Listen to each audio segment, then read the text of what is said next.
These are the top 10 most disappointing WrestleMania matches of all time. Number 10, WrestleMania 6, Brutus, the Barber Beefcake, ends Mr. Perfect's perfect record. Mr. Perfect Kurt Hennig entered the WWF in 1988 with legendary vignettes showing him being absolutely perfect. Catching football passes to himself, hitting home runs, draining three-point shots, he completely dominated the WWF, all the way until late 1989, becoming the top heel in the company.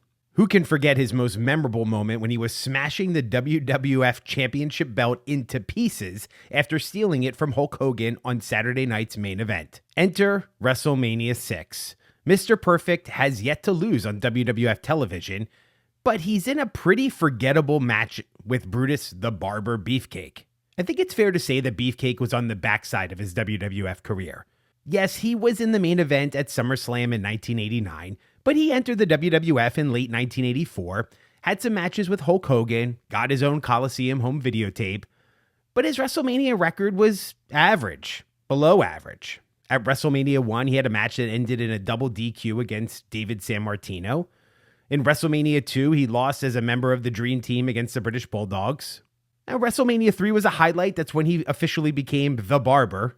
But then in WrestleMania 4, he won by DQ over the Honky Tonk Man. WrestleMania 5, it was a double count out with the $1 Million Man, Ted DiBiase. He was okay. He was fine. But WrestleMania 6 felt like an easy win for Mr. Perfect, as he would be set up to be the first challenger to the Ultimate Warrior. But that's not what happened. The end of the match, Mr. Perfect is slingshotted into the ring post, crashes down on the mat, and Beefcake crawls over and gets the victory. So why did this make our list of most disappointing WrestleMania matches of all time? Well, because it wasn't a big deal. There wasn't a big celebration that Mr. Perfect's perfect record was broken. They barely talked about it on commentary. It just happened. And Mr. Perfect went on to win the Intercontinental Championship tournament after WrestleMania 6, and the two were supposed to face off at SummerSlam 1990, before Beefcake was severely injured in a parasailing accident and had to take significant time away from wrestling. So maybe there were bigger plans down the line for Beefcake, but it did feel like his time was coming to an end at WrestleMania 6. And just like that, Mr. Perfect's perfect record was over. Number 9, Roman Reigns defeats The Undertaker at WrestleMania 33. I'm not trying to be controversial here, but this match was awful. As proof, The Undertaker's WWE documentary, The Last Ride, is basically an apology to fans for how terrible of a match this was. The build-up started at the 2017 Royal Rumble, as Roman Reigns eliminated The Undertaker. We all saw it. The Undertaker did not look great in that Rumble. But there were hopes that things would turn around by the time WrestleMania came. This is The Undertaker. It didn't. This match was supposed to be special. A true passing of the torch. Although The Undertaker lost his WrestleMania undefeated streak a few years earlier to Brock Lesnar, The Undertaker fighting at WrestleMania still felt special. But there was one key problem with this match. Roman Reigns still was not that guy. I still can't believe all these years later that they thought someone in a chest protector and cargo pants was going to be the biggest star in the business. It didn't work for D'Lo Brown. It wasn't going to work for Roman Reigns. And this match was the main event. Last match on the show. And the weeks leading up to it, there were rumors that this would be The Undertaker's last match. They even brought back Jim Ross, good old JR, who hadn't been around in a few years, to do commentary for this match, just weeks after his wife was tragically killed. Despite Michael Cole calling this match the changing of the big dog, woof, this was still exciting. And then it wasn't. To highlight how disappointing this match was, let's recount the last 4 minutes and 37 seconds of this match. 1. Roman Reigns spear. 1. Roman Reigns spear. 1. Roman Reigns Superman punch. 1. Roman Reigns botched spear that was supposed to be the final spear that then required 2 punches by Roman Reigns just to reset. And then 1 final Roman Reigns spear. Just watch the end of this match. Roman Reigns looks disappointed. The fans are disappointed. The Undertaker even looks disappointed. And as The Undertaker folded up his gear and left it in the middle of the ring to end the WrestleMania 33 show, it truly was a disappointing end to one of the greatest WrestleMania careers of all time. Number 8, the WrestleMania 2000 Fatal 4 main event. WrestleMania 2000 caught the WWE at a weird time. Let's start with the promotional photo. This is a fatal 4-way match for the main event for the WWF Championship. And there's 4 people in a fatal 4-way. The Rock in it. Triple H in it. The Big Show in it. Chris Jericho? He's not in it. Why is he in this photo? It doesn't make any sense. If you go on Peacock to this day, it's still that promo photo with Chris Jericho. How come they don't have a new one with Mick Foley in it? He was in the match. Where did he go? And to make matters worse for this WrestleMania, the biggest star in the world, Stone Cold Steve Austin, was not here as he was recovering from a serious neck injury. The Undertaker, with his streak still intact, also recovering from an injury and missed the show.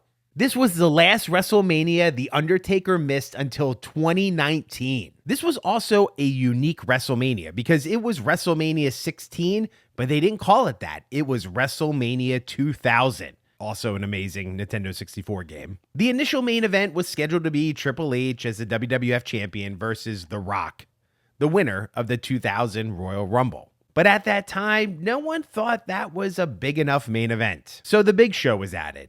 Still not a big enough main event. So the McMahons were added. Still not a big enough main event. So they convinced Mick Foley, who just retired 40 days earlier, to come back. And the stage was set. It was a 4-way match with a McMahon in every corner. The mainstream buildup of this match was something pretty special and hadn't been seen since the first WrestleMania, as all 4 competitors of the main event appeared on Saturday Night Live as The Rock was the host. The WWF also hosted an all-day WrestleMania pay-per-view package for the first time ever, which I also watched. But in the end, this match, it didn't work. And if you don't believe me, tell me how many other 4-way matches ended WrestleMania.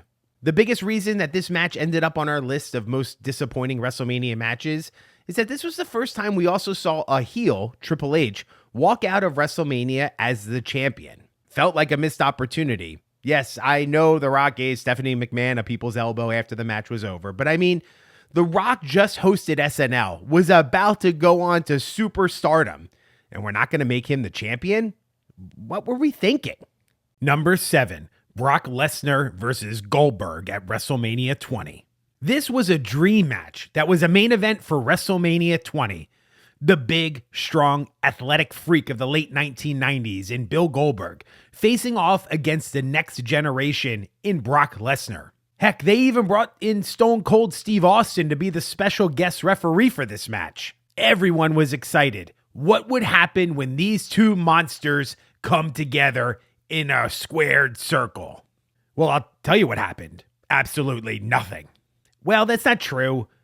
They hugged for about 3 minutes and almost kissed each other. But besides that, this match was a total nightmare. Goldberg, the instant superstar of the late 1990s in WCW, with his legendary undefeated streak and historic victory over Hulk Hogan in a sold-out Georgia Dome, was one of the biggest stars in the world. But by 2003, when he joined the WWE, something was not the same. Call it booking, presentation, whatever. But heading into WrestleMania 20, most fans knew that he was not re-signing with the company and was actually leaving professional wrestling. Brock Lesnar was the rising star, already main eventing last year's WrestleMania. You know, the one that he almost died in while performing a shooting star press and landing on his head. But he was ready to take over professional wrestling for the next 20 years. This felt like a once-in-a-generation type moment. Except there was one little problem. The week leading up to WrestleMania 20, Brock Lesnar decided that he was quitting the WWE and going to pursue a career in the NFL. Enter the fans at Madison Square Garden, New York City.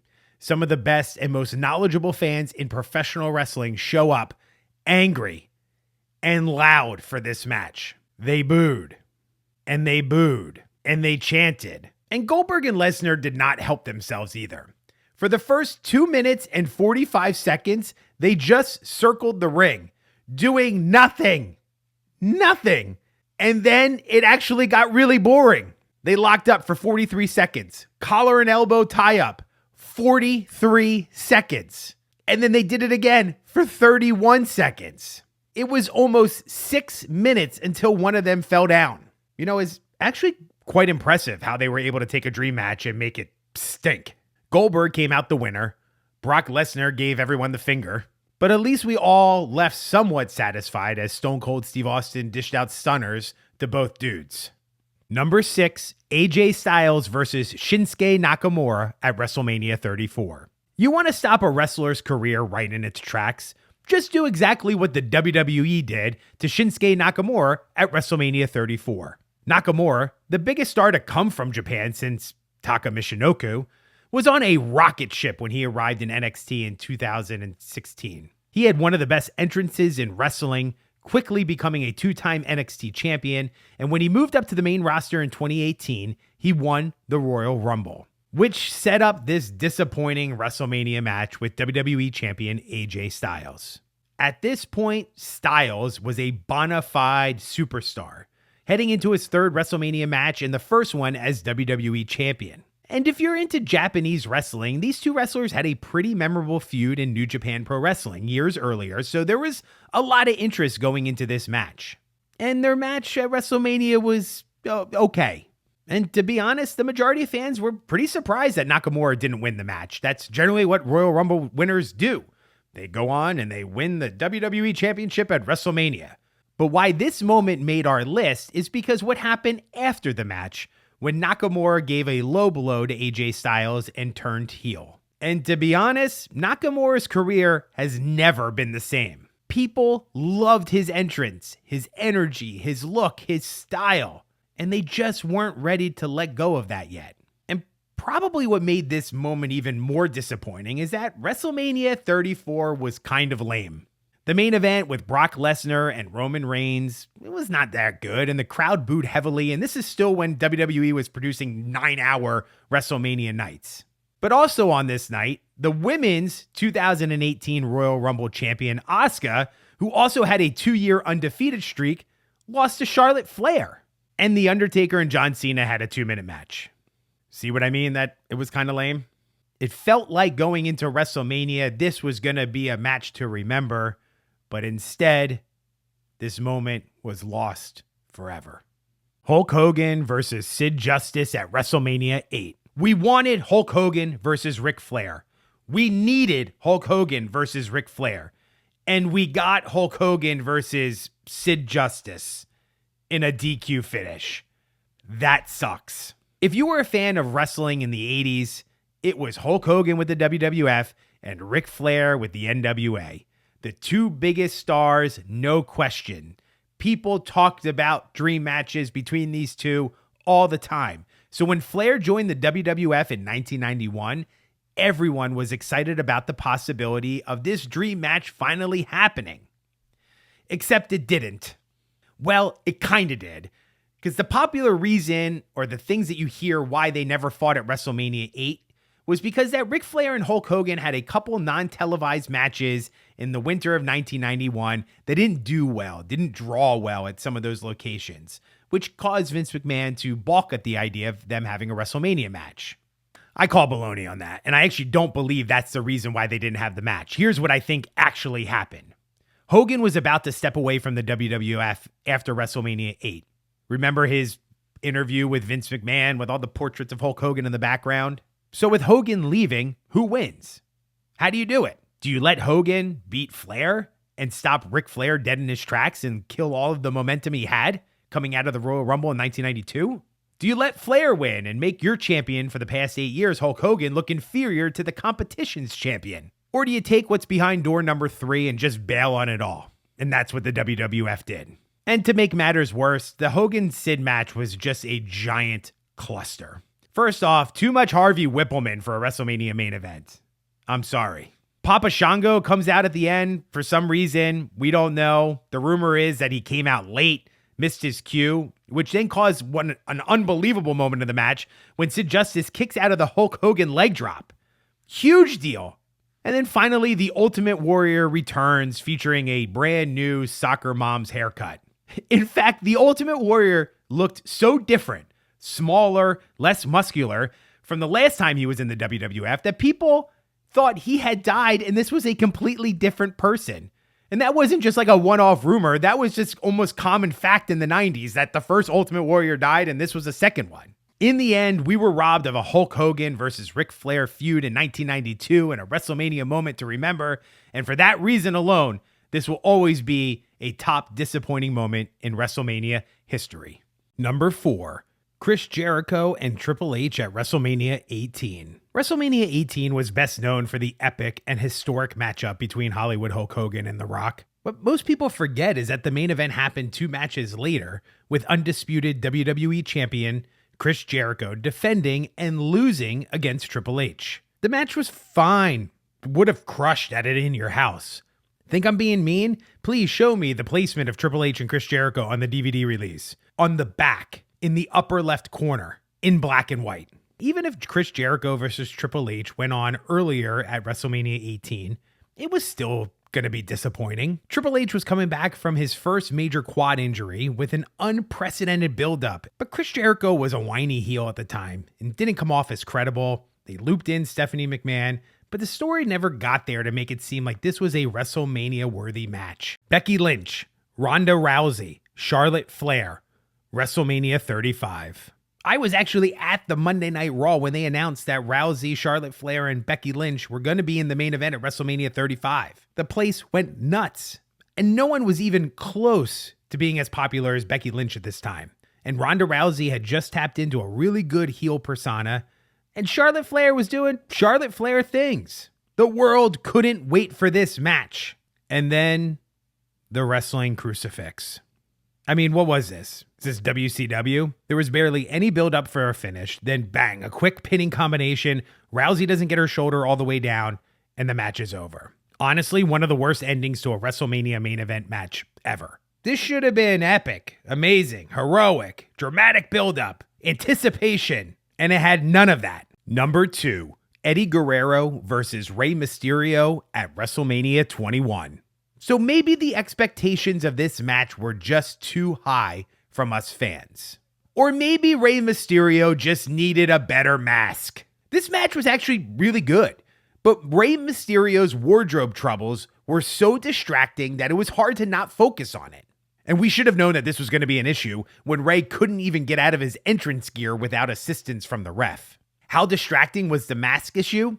Well, in a 13-minute match, Rey Mysterio touched or adjusted his mask 63 times. Yep, we counted. That is a mask adjustment every 12.38 seconds. Rey Mysterio ultimately got the win over his tag team championship partner, but this was by far their worst one-on-one matchup. Number 1, The Rock versus Stone Cold Steve Austin at WrestleMania 17. Many consider WrestleMania 17 the greatest WrestleMania of all time. This was the peak of the Attitude Era, the peak of Stone Cold Steve Austin, the peak of The Rock. But this epic matchup had one of the worst endings in WrestleMania history. The build-up to WrestleMania 17 was electric. People still talk about the promo for this match that featured Limp Bizkit's song My Way as one of the best wrestling montages ever. WrestleMania 17 was also the first WWE pay-per-view to get more than 1 million buy rates. Over the years, there has been a lot talked about Stone Cold Steve Austin's heel turn at the end of this match and joining forces with Vince McMahon. Austin has talked many times that this was his decision, and now, in retrospect, he wished he didn't do it.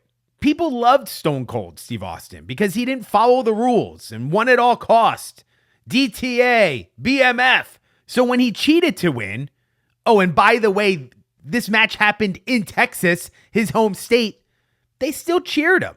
But my bigger issue was with how this match ended and the plan for the ending. Stone Cold delivers a stunner.